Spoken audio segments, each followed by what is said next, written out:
നമസ്കാരം. അപ്പോൾ ഇന്ന് നമ്മുടെ സ്റ്റുഡിയോയിലുള്ളത് ജീവൻ മൂവിയിൽ ജീവൻ എന്ന് പറയുന്ന ക്യാരക്ടറിന്റെ അമ്മ വേഷം ചെയ്തിട്ടുള്ളത്, അതായത് ആ സിനിമയിലെ പ്രധാന കഥാപാത്രങ്ങളിൽ ഒരാളാണ് നവോമി. നമസ്കാരം. Thank you. നമസ്കാരം. അപ്പോൾ എന്തൊക്കെയാണ് ഈ സിനിമയുടെ വിശേഷങ്ങൾ? ഇത് ഫസ്റ്റ് മൂവി അല്ലേ? എൻ്റെ ഫസ്റ്റ് മൂവിയാണ്. അപ്പോൾ ആദ്യമായിട്ട് എന്താ പറയുക, ഇതിനു മുന്നേ ഫിലിമിന്റെ ബാക്ക് എൻഡിൽ വർക്ക് ചെയ്തിരുന്ന ഒരാളാണ്. അപ്പോൾ ഫ്രണ്ടിലേക്ക് വരുമ്പോൾ ഉള്ള ഒരു എക്സ്പീരിയൻസ് എങ്ങനെയായിരുന്നു? ഫ്രണ്ടിലേക്ക് വരുമ്പോൾ എൻ്റെ ആദ്യത്തെ മൂവി ആയതുകൊണ്ട് തന്നെ എനിക്ക് ഭയങ്കര എക്സൈറ്റ്മെൻ്റ് ആയിരുന്നു തുടക്കത്തിൽ. കാരണം എന്താണ് എങ്ങനെയാണ് ഒന്നും നമുക്കറിയില്ലല്ലോ. അങ്ങനെ ഒരു വ്യത്യാസം ഉണ്ടായിരുന്നു. മറ്റേ ബാക്കിൽ എന്ന് പറഞ്ഞിട്ടുണ്ടെങ്കിൽ നമുക്ക് വെയിറ്റിംഗ് ഒന്നുമില്ല. നമ്മൾ പോവുക, നമുക്ക് പറഞ്ഞേക്കുന്ന ക്യാരക്ടർ ഓക്കെ ആണെങ്കിൽ അത് ചെയ്തിട്ട് പോരുക, കുറച്ച് സമയം ഉണ്ട് അത് ചെയ്തിട്ട് പോരുക എന്ന് മാത്രമേ ഉള്ളൂ. ഇത് നമ്മൾ മൂവി എന്ന് പറയുമ്പോൾ നമ്മളോട് രാവിലെ 6 മണിക്ക് വരാൻ പറഞ്ഞാൽ നമ്മൾ 6 മണിക്ക് പോയിരുന്നാൽ ചിലപ്പോൾ വൈകുന്നേരം ആകുമ്പോഴായിരിക്കും നമ്മുടെ സീൻ വരുന്നത്. അങ്ങനെ ചില വ്യത്യാസങ്ങളൊക്കെ ഉള്ളൂ. എനിക്ക് ആക്ടിങ് ആണെങ്കിലും എനിക്കങ്ങനെ ഞാൻ വിചാരിച്ച അത്യാവശ്യം ടെൻഷൻ കൂടുതലുള്ള ഒരാളാണ് ഞാൻ. പക്ഷേ എന്തോ ലക്കിലി എനിക്ക് ആ ടെൻഷനൊന്നും ഉണ്ടായില്ല അഭിനയിച്ചപ്പോൾ. അത് എന്തോ ഒരു ഭാഗ്യം പോലെ. അല്ലെങ്കിൽ ചെറിയ കാര്യങ്ങൾക്ക് പോലും ടെൻഷൻ അടിക്കുന്ന ആളാണ് ഞാൻ. അതുകൊണ്ട് അങ്ങനെ രക്ഷപ്പെട്ടു. അപ്പം എത്ര വർഷമായി ഒരു ഡബ്ബിംഗ് ആർട്ടിസ്റ്റ് ആയിട്ട് ഈ ഒരു ഫീൽഡിൽ? ഡബ്ബിംഗ് ആർട്ടിസ്റ്റ് ആയത് 2018 ശേഷമാണ് ഡബ്ബിംഗ് ആർട്ടിസ്റ്റ് ആയിട്ട്. ഞാൻ ആക്ച്വലി ഒരു പക്ക ഹൗസ് വൈഫാണ്. 2018 ശേഷമാണ്. ഇവിടെ ഇല്ലായിരുന്നു, ഞാൻ പുറത്തായിരുന്നു. അപ്പോൾ 2017 വരുന്നത്. 2018 കഴിഞ്ഞപ്പോഴാണ് ശരിക്കും ഡബ്ബിംഗ് ഒക്കെ ചെയ്യണമെന്നൊരു ആഗ്രഹം തോന്നി. അതിൻ്റെ അകത്തേക്ക് അന്വേഷിച്ച് തിരക്കി ഇറങ്ങിയത്. നമ്മൾ ഡബ്ബിങ്ങിലൊന്ന് ചുവടുറപ്പിക്കാൻ തുടങ്ങിയപ്പോഴത്തേക്കും നമ്മുടെ കോവിഡ് വന്നല്ലോ. പിന്നെ അത് 2 വർഷത്തെ ഗ്യാപ്പ് വീണ്ടും വന്നു. ഞാൻ ഡബ്ബിങ് മേഖലയിൽ വളരെ ചെറിയൊരു കുട്ടിയാണ്, ശിശുവാണ്. അക്ഷരാഭ്യാസം ചെയ്ത് വരുന്നതേ ഉള്ളൂ. ഓക്കെ, അപ്പോഴേക്കും ഫ്രണ്ടിലേക്ക് വരാൻ സാധിച്ചു. അതെ, ഫ്രണ്ടിലേക്ക് വരാൻ. അപ്പം ഡബ്ബിംഗ് ആർട്ടിസ്റ്റ് ആയിട്ടുള്ള ഒരാൾ എങ്ങനെയാണ് ഈ ഒരു ഇതിലേക്ക് തിരഞ്ഞെടുത്തത്? ഇങ്ങനെ ഒരു ക്യാരക്ടറിൽ സാധിക്കും എന്ന് പറഞ്ഞു വന്നത് എങ്ങനെ? ഞാൻ പറഞ്ഞല്ലോ, സുനിൽ പണിക്കർ, എൻ്റെ പ്രൊഡ്യൂസറായിട്ടുള്ള സുനിൽ പണിക്കർ എനിക്ക് ഡബ്ബിംഗ് ആയിട്ട് ബന്ധപ്പെട്ട്, ഞങ്ങൾ ഫെഫ്കയിൽ മെമ്പറാണ്, ഫെഫ്ക ഡബ്ബിംഗ് യൂണിയനിലെ മെമ്പറാണ്. അങ്ങനെയാണ് അദ്ദേഹത്തെ പരിചയപ്പെടുന്നത്. ഒരു ദിവസം ഒരു ഉച്ചയായി കഴിഞ്ഞപ്പോൾ എന്നെ വിളിച്ചേച്ചും പറഞ്ഞു, ഞാനൊരു പടം ചെയ്യുന്നുണ്ട്, അതിൻ്റെ അകത്ത് അമ്മവേഷം ചെയ്യാമെന്ന് പറഞ്ഞ ആൾ, അപ്പോൾ എറണാകുളത്ത് വെച്ചാണ് ഷൂട്ട്. അമ്മവേഷം ചെയ്യാമെന്ന് പറഞ്ഞ ആൾ ട്രിവാൻഡ്രത്ത് നിന്ന് ലീവ് കിട്ടിയില്ല, ഇത് ജോലി ചെയ്യുന്ന ഒരാളാണ്. അപ്പോൾ എറണാകുളത്ത് വരുമ്പോൾ അവർക്ക് 2 ദിവസമെങ്കിലും പോവും. ഷൂട്ടുള്ള ദിവസവും പോവും, പിന്നെ എത്ര മണി വരെ ഷൂട്ടെന്നൊന്നും പറയാൻ പറ്റില്ലല്ലോ.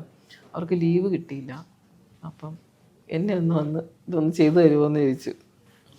പെട്ടെന്ന് എനിക്ക് ഞാനോ എന്നുള്ള രീതിയിലായിരുന്നു. അപ്പോൾ പിന്നെ എവിടെയാണ് ഷൂട്ടെന്ന് വെച്ചപ്പോൾ ഞാൻ താമസിക്കുന്ന വീട്ടിൻ്റെ അവിടെ നിന്ന് 1 മിനിറ്റ് നടക്കാനുള്ള ദൂരമേ ഉള്ളൂ, 1 മിനിറ്റ് നടക്കാനുള്ള ദൂരമേ ഉള്ളൂ. അപ്പം ഞാൻ വളരെ കൂളായിട്ട് വീട്ടിലിട്ടിരുന്ന ഒരു ഡ്രസ്സ് ഇട്ടുകൊണ്ടങ്ങ് നടന്നങ്ങ് ചെന്നു. അങ്ങോട്ട് ചെന്ന് കഴിഞ്ഞപ്പോൾ എന്നോട് പറഞ്ഞു കുറച്ച് ഡ്രസ്സൊക്കെ എടുത്തോട്ട് പോരെ എന്ന് പറഞ്ഞു. അവിടെ ചെന്ന് കഴിഞ്ഞപ്പം എന്നോട് പറഞ്ഞു, അപ്പം മേക്കപ്പൊക്കെ ഇട്ടോ, ഡ്രസ്സൊക്കെ മാറിക്കോന്ന് പറഞ്ഞു കഴിഞ്ഞപ്പോഴത്തേക്കും ഡയറക്ടർ പറഞ്ഞു, ഇത് വീട്ടിലിടാൻ ഈ ഡ്രസ്സ് മതി, വേഷം ഒന്നും മാറണ്ട, നമ്മൾ വീട്ടിൽ നിൽക്കുന്ന സീനല്ലേ എടുക്കുന്നത്. എനിക്ക് ഡ്രസ്സ് പോലും മാറേണ്ടി വന്നില്ല. തന്നെ വന്ന് അങ്ങനെയാണ് ഇങ്ങനെ സുനിൽ പണിക്കർ വഴിയാണ് ഇതിലേക്ക് വരുന്നത്. പ്രൊഡ്യൂസറിൻ്റെ പരിചയത്തിലാണ് വരുന്നത്. ഒരു മദ്യപാനിയായിട്ടുള്ള ഒരു മകൻ്റെ അമ്മ, ആ ഒരു ഇതിലേക്ക് ഇപ്പം പറഞ്ഞു പെട്ടെന്നൊരു ദിവസം വിളിച്ചിട്ടാണ് ഇങ്ങനെ ഒരു ക്യാരക്ടർ ചെയ്യാൻ പറയുന്നതെന്ന്. അപ്പോൾ പെട്ടെന്ന് ആ ഒരു കുറച്ച് സമയത്തിനുള്ളിൽ അങ്ങനെ ഒരു മാനസികാവസ്ഥയിലേക്ക് മാറുന്ന ആ ഒരു തയ്യാറെടുപ്പ് എങ്ങനെയായിരുന്നു? എനിക്ക് കൂടുതലും അതിൻ്റെ അകത്ത് കാണിക്കുന്നത് ജീവൻ്റെ അനുഭവങ്ങളാണ് കാണിക്കുന്നത്. നമ്മൾക്ക് കുറച്ച് എനിക്ക് കൂടുതലും സന്തോഷകരമായ അനുഭവങ്ങളിലൂടെ ഉള്ള സീനുകളാണ് എൻ്റെ ഇതിൽ വന്നിരിക്കുന്നത്. പിന്നെ ഇടയ്ക്ക് 1-2 എണ്ണമേ ഉള്ളൂ എനിക്ക് ഈ ഒരു വിഷമം കാണിക്കേണ്ടി വരുന്ന 1-2 സീനുകളേ ഉള്ളൂ. അപ്പോൾ എനിക്ക് നമ്മളോട് അവരൊന്നും പറഞ്ഞു തന്നിട്ടൊന്നുമില്ല, ഇങ്ങനെയുള്ള ഒരാളാണ്, ഇന്ന പോലെയാണ് സീൻ, ഇങ്ങനെ നമ്മളൊരു ക്യാരക്ടറിലേക്ക് മാറേണ്ടതായിട്ടുള്ളൊരു അവർ പറഞ്ഞു തന്നു, ഇന്നതാണ് എന്ന് പറഞ്ഞു തന്നു. പിന്നെ കാണിക്കുന്നതിലധികം എനിക്ക് ഹാപ്പി ആയിട്ടുള്ള മൊമെൻറ്റ്സാണ് എൻ്റെ അതിൻ്റെ അകത്ത് ഉള്ളത്. കുറച്ചൊരു ഇമോഷണൽ ആയിട്ടുള്ള സീനുണ്ട്. അതിങ്ങനെ ഇമോഷണൽ ആണെന്ന് ആ സമയത്ത് പറഞ്ഞു തന്നതേ ഉള്ളൂ. അതല്ലാതെ നേരത്തെയോ അതിന് മുന്നെയോ ഒന്നും പറഞ്ഞു തന്നിട്ടില്ല. അതിലേക്ക് കടക്കണം, നമ്മൾ അതിലേക്ക് ക്യാരക്ടറായി മാറണം, അങ്ങനെയൊന്നും തന്നിട്ടില്ല. കാരണം മെയിനായിട്ടുള്ള കാരണം ജീവൻ്റെ അനുഭവങ്ങളാണ് എൻ്റെ അടുത്ത് കൂടുതലും കാണിക്കുന്നത്. നമ്മളുടെ അനുഭവങ്ങളെ, നമ്മൾക്ക് ആ ഒരു വിഷമം ഉണ്ടെന്ന് പറഞ്ഞാലും അതൊക്കെ ഒന്നോ രണ്ടോ ചെറിയ ചെറിയ ബിറ്റ് സീനുകളിലാണ് കൂടുതലായിട്ട് വരുന്നത്. ജീവൻ്റെ അനുഭവങ്ങൾ തന്നെയാണ് മൂവിയിൽ കൂടുതൽ കാണിക്കുന്നത്. അപ്പം ഈ സിനിമയിൽ കൂടുതൽ ആൾക്കാരും അല്ലെങ്കിൽ ഭൂരിഭാഗം ആളുകളും പുതുമുഖങ്ങൾ തന്നെയാണ്.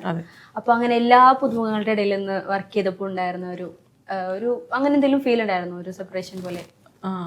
ഞാനത് ആലോചിച്ചിട്ടുണ്ട്. എല്ലാവരും പുതുമുഖങ്ങൾ. എന്നോട് ആദ്യത്തെ മൂവിയാണ്, അപ്പം ചെല്ലുമ്പോൾ എങ്ങനെയായിരിക്കും എന്നുള്ളൊരു പേടി എനിക്കും ഉണ്ടായിരുന്നു, അവർക്കും ഉണ്ടായിരുന്നു. ഇവരൊക്കെ എന്ന് പറഞ്ഞിട്ടുണ്ടെങ്കിലും ഇപ്പം എല്ലാവരും പുതുമുഖങ്ങളാണെങ്കിൽ കൂടി എല്ലാവരും സിനിമയിൽ തന്നെ വർക്ക് ചെയ്യുന്ന, ഓരോരോ മേഖലകളിൽ വർക്ക് ചെയ്യുന്നവർ തന്നെയാണ് എല്ലാവരും. ഹീറോ ആയാലും ഹീറോയിൻ ആയാലും പ്രൊഡ്യൂസർമാർ രണ്ടുപേരും. ആദ്യത്തെ പ്രൊഡ്യൂസർ ലോക്പാൽ എന്ന് പറഞ്ഞ സിനിമയിലെ റൂബി വിജയൻ സാറ്, മറ്റേ ലോക്പാൽ എന്ന് പറഞ്ഞ ലാലേട്ടൻ്റെ മൂവി പ്രൊഡ്യൂസ് ചെയ്തിട്ടുള്ള ആളാണ്. സുനിൽ പണിക്കരാണെങ്കിലും ഞാൻ പറഞ്ഞില്ല ഫെഫ്ക യൂണിയൻ്റെ ഇതാണ്. അപ്പോൾ എല്ലാവരും ഈ സിനിമാ മേഖലയായിട്ട് ബന്ധപ്പെട്ട് ജീവിക്കുന്നവരാണ്. പക്ഷേ പുതുമുഖങ്ങളായതുകൊണ്ട് എന്നെ സംബന്ധിച്ച് എനിക്ക് പേടിയുണ്ടായില്ല. അല്ലെങ്കിൽ ഞാൻ ചിലപ്പോൾ വലിയ വലിയ ആർട്ടിസ്റ്റുകൾ ആരെങ്കിലും ആയിരുന്നെങ്കിൽ ചിലപ്പോൾ ഞാൻ പറഞ്ഞല്ലോ ചെറിയ കാര്യത്തിന് ടെൻഷൻ അടിക്കുന്ന ആളാന്ന് പറഞ്ഞത്, എങ്ങനെയായിരിക്കും എന്നുള്ളൊരു എനിക്കൊരു അങ്ങനെ ഒരു ഭയം ഉണ്ടാകാതെ ആദ്യത്തെ മൂവി ആണെങ്കിലും എല്ലാവരും പുതിയ ആൾക്കാരായതുകൊണ്ട് ഒരു ഭയമില്ലാതെ ചെയ്യാൻ പറ്റി എന്നുള്ളൊരു അതാണ് എൻ്റെ ഒരു പറയാനാണ്. എനിക്ക് പുതുമുഖങ്ങളായതുകൊണ്ടുള്ള എൻ്റെ ഒരു അനുഭവം എന്ന് പറഞ്ഞാൽ അതാണ്. ഇപ്പോൾ ഈ ഒരു മദ്യപാനം ഫോക്കസ് ചെയ്തിട്ടുള്ള ഒരു സിനിമ അത് സമൂഹത്തിൽ പുറത്തേക്ക് വരുമ്പം അത് പ്രേക്ഷകരെങ്ങനെ അത് സ്വീകരിക്കും എന്നതിനെപ്പറ്റി എന്തെങ്കിലും ഒരു ഐഡിയ ഉണ്ടോ? പ്രേക്ഷകർ സ്വീകരിക്കും എന്ന് തന്നെയാണ് ഞാൻ വിശ്വസിക്കുന്നത്. കാരണം എന്താ വെച്ചിട്ടുണ്ടെങ്കിൽ നമ്മൾ കൺമുന്നിൽ കാണുന്ന ഒരു കഥാപാത്രമാണ് ജീവൻ. നമ്മുടെ ചുറ്റുപാടും ഉള്ള ഒരു കഥാപാത്രം തന്നെയാണ് ജീവൻ. നമ്മൾ കൺമുന്നിൽ പലവട്ടം പല സ്ഥലത്ത് വെച്ച് നമ്മൾ കണ്ടിട്ടുള്ളതാണ്. അതെ, അതൊരു മെസ്സേജ് ആയിരിക്കും. അതിപ്പോൾ ശരിക്കും അത് മദ്യപാനികളായിട്ട് ഞാൻ മുമ്പ് പറഞ്ഞിട്ടുണ്ട്. അപ്പോൾ മദ്യപാനിയായിട്ടുള്ള ആളുകൾ ഈ മൂവി കാണണം എന്ന് തന്നെയാണ് ഞാൻ പറയുന്നത്. എല്ലാവരും കാണണം, മദ്യപാനിയായിട്ടുള്ളവർ എസ്പെഷ്യലി കാണണം. കാരണം ഞാൻ എങ്ങനെയാണെന്ന് ആ കാണുന്നതൊക്കെ മനസ്സിലാവും. ഈ മൂവി കാണുമ്പോൾ മദ്യപാനിയായിട്ടുള്ള ഒരാൾക്ക് മനസ്സിലാവും ഞാൻ എന്താണെന്നുള്ളത്. അപ്പം ഫസ്റ്റ് ഇനിയിപ്പം ആദ്യത്തെ മൂവിയാണ് റിലീസ് ചെയ്യാനിരിക്കുന്ന ഒരു സിനിമ. റിലീസ് ചെയ്യുമ്പോൾ ഫാമിലി എന്നൊക്കെ എങ്ങനെയാണ് ഇങ്ങനെ വിളിച്ചു എന്ന് പറഞ്ഞപ്പം വീട്ടിൽ എങ്ങനെയായിരുന്നു പറഞ്ഞത്? വിളിച്ചോ ആക്ട് ചെയ്യാനോ എന്നുള്ളൊരു? നമ്മൾ ഡബിങ്ങിന് പോകുന്ന ആയതുകൊണ്ട് ഇങ്ങനെ ഫിലിമിൽ ഇന്നയാളെ കണ്ടു എന്നൊക്കെ പറയുമ്പോൾ അവർക്കതൊരു പുതുമ. നമ്മൾ ഡബ് ചെയ്യാൻ പോകുമ്പോൾ പല സ്ഥലത്ത് വെച്ചും പല ആർട്ടിസ്റ്റുകളെയും പല ഡയറക്ടേഴ്സിനെയും ഒക്കെ അവർ വേറെ എന്തെങ്കിലും പടത്തിൻ്റെ പ്രൊമോഷനായിട്ടോ കാര്യങ്ങളായിട്ടോ അല്ലെങ്കിൽ നമ്മൾ തന്നെ ഡബ് ചെയ്യാൻ ചെല്ലുമ്പോഴും ഒക്കെ അവരെയൊക്കെ കാണാറുണ്ട്. അപ്പോൾ അതുകൊണ്ട് തന്നെ മൂവിയിലുള്ള ആളുകളെ കണ്ടു ഇന്നയാളെ കണ്ടു എന്നൊക്കെ വീട്ടിൽ ചെന്ന് പറയുമ്പം ഓക്കെ കണ്ടോ, ചിലരുടെ ഒപ്പം നിന്ന് ഫോട്ടോ എടുക്കാനുള്ള അവസരങ്ങൾ കിട്ടാറുണ്ട്. അങ്ങനെയൊക്കെ ചെയ്യുമ്പോൾ കണ്ടോ. അപ്പം അങ്ങനെ വന്നു കഴിഞ്ഞപ്പോൾ ഇങ്ങനെ അഭിനയിക്കാൻ വിളിച്ചു എന്ന് പറയുമ്പോൾ വീട്ടിൽ നിന്ന് വളരെ നല്ല സപ്പോർട്ടായിരുന്നു. നിനക്ക് ഹസ്ബൻഡ് അതാണ് പറഞ്ഞത്, നിനക്ക് ചെയ്യണമെന്നുണ്ടെങ്കിൽ നീ ചെയ്തു എന്നുള്ളൊരിതാണ്. അതാണ് ഓക്കെയാണ്. അപ്പോൾ നല്ല സപ്പോർട്ടാണ്. അത് നന്നായി എന്തായാലും. പിന്നെ വേറെ എന്തൊക്കെയാ വിശേഷം? പുതിയ എന്തെങ്കിലും ഇനിയിപ്പോൾ ഈ ഒരു സിനിമ കഴിഞ്ഞാൽ? പുതിയൊരു ദിലീപേട്ടൻ്റെ ഒരു മൂവിയിൽ ചെറിയൊരു വേഷം ചെയ്തിട്ടുണ്ട്, ഇറങ്ങിയിട്ടില്ല അത്. പിന്നീട് ഒന്നും ഇതുവരെ വന്നിട്ടില്ല. കാരണം നമ്മൾ ഇങ്ങനെ ചെയ്യുന്നുണ്ടെന്നുള്ളത് പലർക്കും അറിയില്ല. പക്ഷെ നമ്മുടെ ഡബ്ബിങ് മേഖലയിലുള്ള പലരും അറിഞ്ഞു ഞാൻ അഭിനയിച്ചിട്ടുണ്ടെന്നുള്ള കാരണം.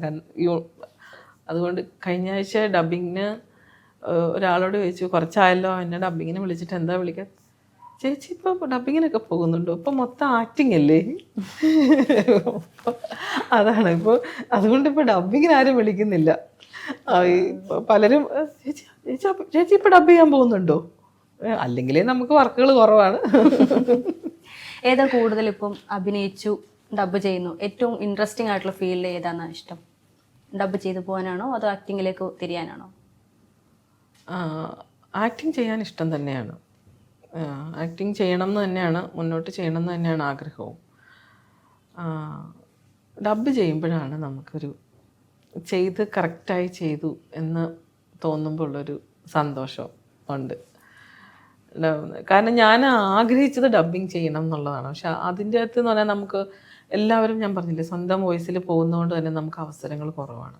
എല്ലാവരും ഓൺ വോയിസിലാണ് ചെയ്യുന്നത്. ആക്ട് ചെയ്യുന്നവർ തന്നെയാണ് ഡബ് ചെയ്യുന്നത്.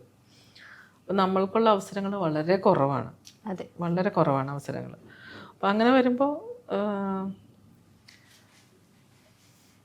ആക്ടിങ് തന്നെ ഒരു മുന്നോട്ട് കൊണ്ടുപോകാം എന്നൊരു താല്പര്യം. ഈ സിനിമയില് സ്വന്തം സൗണ്ട് തന്നെയാണ് ഒറ്റയ്ക്ക്. നമ്മൾ ഇത്രയൊക്കെ ചെയ്തിട്ട് നമുക്കൊരു അഭിനയിക്കാൻ ഒരു അവസരം വന്നപ്പോൾ നമ്മളത് ഡബിങ് വിട്ട് കളയൂല എന്തായാലും. അപ്പൊ ഇതിനു മുന്നേ സിനിമയിലേക്ക് വരണം, അഭിനയിക്കണം എന്നുള്ള സ്വപ്നം നേരത്തെ മുതലേ ഉണ്ടായിരുന്നു? അങ്ങനെ എന്തെങ്കിലും ഡ്രീം ഉണ്ടായിരുന്നു? അഭിനയിക്കണം എന്നുള്ള ഭയങ്കര വലിയ സ്വപ്നമൊന്നും ഉണ്ടായിട്ടില്ല. ഡബിങ് ചെയ്യണം എന്നുള്ളത് ഭയങ്കര ഞാൻ 2018 വരെ ഒരു 20 വർഷം ഞാൻ നാട്ടിലില്ലാതിരുന്ന ഒരാളാണ്. അപ്പോൾ നാട്ടിലേക്ക് പറിച്ചു നടുമ്പോൾ ബാക്കി 20 വർഷത്തിന് മുമ്പ് ഞാൻ ഇവിടെ തന്നെ ഉള്ള ഒരാളാണ്. നാട്ടിലേക്ക് പറിച്ചു നടുമ്പോൾ ഞാൻ അവിടുന്ന് വരുമ്പോൾ തന്നെ ഇങ്ങനെ ഡബ്ബിങ് ഒരു മോഹമായിട്ടാണ് വരുന്നത്. ചെയ്യണം, ഏതായാലും നാട്ടിൽ വന്ന് നിൽക്കുമല്ലേ, എറണാകുളത്താണ് നിൽക്കുന്നത്, അപ്പോൾ ഒരു ചെയ്യണം എന്നൊരു ആഗ്രഹത്തോടു കൂടി. പക്ഷെ അഭിനയം എന്നുള്ളൊരു ചിന്ത കടന്നിട്ടില്ല. പക്ഷെ എനിക്ക് അവസരങ്ങൾ വന്നിട്ടുണ്ട്. ഈ ഡബ് ചെയ്യാൻ പോകുന്നതിൻ്റെ ഭാഗമായിട്ട് പലരെയും പരിചയപ്പെട്ടപ്പോൾ നല്ല നല്ല നല്ല അവസരങ്ങളൊക്കെ വന്നിട്ടുണ്ടായിരുന്നു. ആ അവസരങ്ങളൊക്കെ അന്ന് കുട്ടികൾ ചെറുതാണ്, അവരിട്ടിട്ട് പോകാൻ പറ്റില്ല. നമ്മളിങ്ങനെ ഈ ഫാമിലി ആയിട്ട് ജീവിച്ച് വന്ന ഒരാൾക്ക് പെട്ടെന്നൊരു കാര്യത്തിലേക്ക് ജമ്പ് ചെയ്ത് മാറുക എന്ന് പറഞ്ഞാൽ ബുദ്ധിമുട്ടാണ്. അപ്പം ഇപ്പം കുഴപ്പമൊന്നുമില്ല. ഇപ്പം പിള്ളേരൊക്കെ വലുതായി, അവർ വേണമെങ്കിൽ എന്നെ നോക്കും, അവരെ നോക്കണ്ടേ. ഇവന് സ്വന്തം ഇഷ്ടത്തിന് അതെ, അവരുടെ കാര്യങ്ങളൊക്കെ ഇപ്പം അവർ തനിയെ നോക്കുള്ളൂ. ഇപ്പം വീട്ടിലൊന്നും ഉണ്ടാക്കിയില്ലെങ്കിൽ തന്നെ അമ്മ പോയിക്കോളാൻ പറയും എന്നോട്, അതൊന്നും ഒരു വിഷയമല്ല. അപ്പോൾ ഇത്ര സമയം നമ്മുടെ കൂടെ വിലപ്പെട്ട സമയം, അല്ലെങ്കിൽ സിനിമയുടെ വിശേഷങ്ങളായിട്ട് നമ്മുടെ കൂടെ ഉണ്ടായത് ജീവൻ മൂവിയിലെ ജീവൻ എന്ന് പറഞ്ഞ ക്യാരക്ടറിന്റെ അമ്മയായിട്ടുള്ള ആളാണ്. Okay, thank you so much. Thank you so much. Okay.